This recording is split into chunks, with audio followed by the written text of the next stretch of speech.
Catequesis número 13. Muy buenas tardes. Hoy vamos a empezar con el punto número 17 del compendio del Catecismo de la Iglesia Católica. Muy bien. En el punto 17 que dice, ¿qué relación existe entre la Escritura, la tradición y el magisterio? Pues una relación tremendamente unida, estrecha. Es porque no se puede entender una de estas realidades, la Escritura o la tradición o el magisterio, sin las otras. ¿Y cuál es el pegamento que las une? El Espíritu Santo. Es el Espíritu Santo el que da sentido a todas y cada una de estas realidades. ¿Qué quiero decir? Vamos a ver. ¿Quién fue el que inspiró a los autores sagrados para que pusieran en conocimiento de los demás las revelaciones que Dios les había hecho? ¿No fue el Espíritu Santo? ¿No fue el Espíritu Santo el que les animó a escribir todos estos libros? ¿No fue el Espíritu Santo el que movió a los apóstoles a poder anunciar el Evangelio y a escribir estas cartas? Pues claro que sí. Ahora bien, no solo eso, sino, como acabo de decir, si el Espíritu Santo movió el corazón de los apóstoles, ¿por qué se empeñaron en evangelizar, en dar catequesis, en escribir estas cartas? ¿Quién fue el que les invitó o les puso en el corazón la necesidad de transmitir las enseñanzas y las vivencias de esta primitiva iglesia para que así aprendiéramos todas las generaciones cómo debemos actuar y cómo debemos mover? Es decir, la tradición de la iglesia. ¿No fue el Espíritu Santo? Pues claro que sí.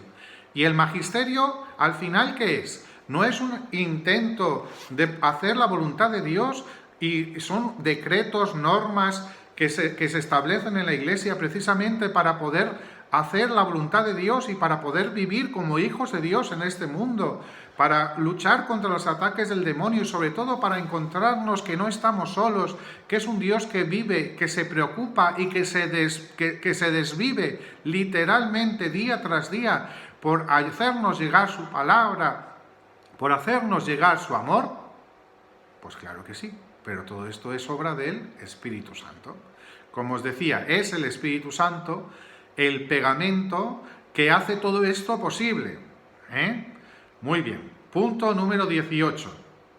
¿Por qué decimos que la Sagrada Escritura enseña la verdad? Bien, esto es un tema muy interesante. ¿Por qué pensáis vosotros?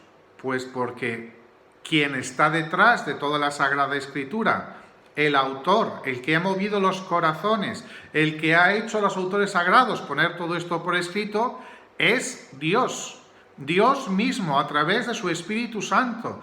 Es el Espíritu Santo el que realmente nos enseña todos los días a descubrir este amor.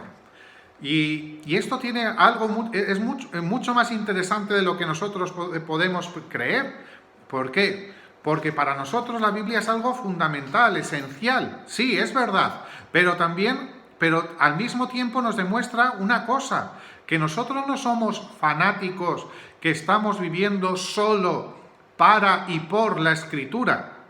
El grito de guerra de Martín Lutero era solo Escritura, solo lo que está en la Escritura vale, pero nosotros no decimos ni creemos eso, por eso tenemos el magisterio y la tradición, para poder vivir todo esto, ¿vale? De hecho, nosotros no somos una religión del libro. Si os fijáis, ¿la Biblia de qué está compuesta? ¿Qué es? Pues son hojas de papel y tinta, letras, ¿verdad? Pero la letra en sí, estas palabras en sí, si no tienen alguien que las lea y que las haga carne, son letra muerta. Necesitamos hacer carne esta palabra. ¿Y qué significa hacer carne esta palabra? Pues que esta palabra nos ayuda a encontrarnos con una persona viva, real, que está aquí, que se llama Cristo.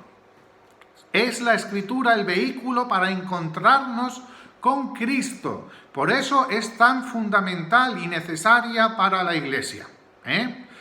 Muy bien. Dice en el Catecismo, la fe cristiana, sin embargo, no es una religión del libro, sino que es de la palabra de Dios, que no es una palabra escrita y muda, sino el Verbo encarnado y vivo, es decir, Cristo. Esto último lo decía San Bernardo de Claraval. Muy bien, punto número 19. ¿Cómo se debe leer la Sagrada Escritura? La Sagrada Escritura debe ser leída e interpretada con la ayuda del Espíritu Santo. Dice el libro del Apocalipsis que la Escritura tiene 7 sellos y que nadie puede abrir estos sellos. El único que puede abrir estos sellos es el Cordero degollado, que es decir, Cristo. Es Cristo, el Espíritu Santo, quien nos permite poder leer e interpretar la Escritura. Pero no es una cosa solo de nuestra voluntad o de nuestro buen corazón. No, necesitamos también la guía y el consejo del magisterio de la Iglesia, que nos ayuda a interpretar correctamente esta palabra. ¿Por qué digo esto? Porque si no tuviéramos esta ayuda, esta guía, podríamos llegar a decir disparates como los que afirman algunas sectas. Estoy pensando, por ejemplo, en estas personas que dicen que no pueden recibir una transfusión de sangre porque está en contra de lo que dice la Escritura. Eso no es la esencia, ni la voluntad, ni el corazón de la Escritura, no es la manera de interpretar la Escritura, es equivocada. ¿Qué hace falta para leer correctamente la Escritura? Dice el Catecismo, hacen falta 3 criterios, que son atención al contenido y a la unidad de toda la Escritura. Es lo que os decía el otro día, que la Escritura se va complementando. Todas las palabras hacen referencia unas a otras y tienen una unidad, ¿verdad? Pues esta unidad me permite entender, si yo hago una interpretación de la palabra que es contraria a lo que dice el resto de la Escritura, obviamente quiere decir que estoy equivocado, que ese no es el camino, que esa no es la interpretación. Ese es el criterio número 1. Criterio número 2. ¿Cuál es? La lectura de la Escritura en la tradición de la Iglesia. Es decir, ¿cómo se ha interpretado esta palabra en los santos padres, en los doctores de la Iglesia, etcétera, etcétera? Si resulta que mi interpretación es contraria, opuesta a lo que dice la tradición, señal de que estoy haciendo una mala interpretación, que eso no viene de Dios, que viene del demonio. Esa línea de pensamiento, esa línea de interpretación no es voluntad de Dios, no es el sentido de la Escritura. Y punto número 3. Respeto de la analogía de la fe, es decir, de la cohesión entre las verdades de la fe. ¿Qué quiere decir esto? Pues si conocemos cuáles son las verdades de la fe, que las tenemos, ya os lo adelanto, resumidas en el credo, que es lo que vamos a hablar dentro de poquito, si no están contenidas en el credo, si la interpretación que yo hago de alguna manera justifica o dice algo que es contrario a las verdades de la fe, obviamente no es una interpretación correcta. ¿Por qué insisto tanto en esto de las interpretaciones correctas e incorrectas? Porque el demonio, por medio del orgullo, tantas veces nos hace defender nuestras ideas y nuestras posturas, enfrentándonos a todo y a todos, y sobre todo siendo incapaces de reconocer nuestro error, nuestra equivocación. Por eso es importante, primer paso de la santidad es la humildad. Si no soy lo suficientemente humilde para reconocer que yo no tengo la verdad absoluta, estoy, y perdón por la expresión, meando fuera del tiesto. Estoy haciendo o diciendo lo que no es, y desde luego eso no es voluntad de Dios. ¿Vale? Muy bien. Punto número 20. ¿Qué es el canon de las Escrituras?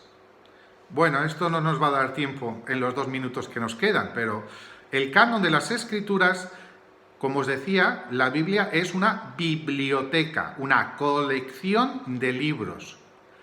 ¿Y qué ha hecho la Iglesia? ¿Cómo se ha reunido esta colección? ¿Por qué están estos libros y no están otros? Para eso hace falta el canon. El canon es la selección de los libros de la Sagrada Escritura que defienden y que dicen lo que realmente es el espíritu de la Sagrada Escritura, lo que ha dicho Dios por medio de su revelación, la revelación divina, ¿vale? Dice, es el elenco completo de todos los escritos de que la tradición apostólica ha hecho discernir a la Iglesia como sagrados. Tal canon comprende 46 escritos del Antiguo Testamento y 26 del Nuevo. Es más, hubo muchos más textos que se escribieron en la Antigüedad con la pretensión de ser textos sagrados. Habéis oído, por ejemplo, hablar de los evangelios apócrifos. ¿Y por qué son apócrifos? Porque contienen verdades o cosas contrarias a la tradición, a las verdades de la fe y a la Sagrada Escritura. Por eso la Iglesia discernió que aquellos no podían estar dentro de la Biblia. Venga pues, ¡hasta luego!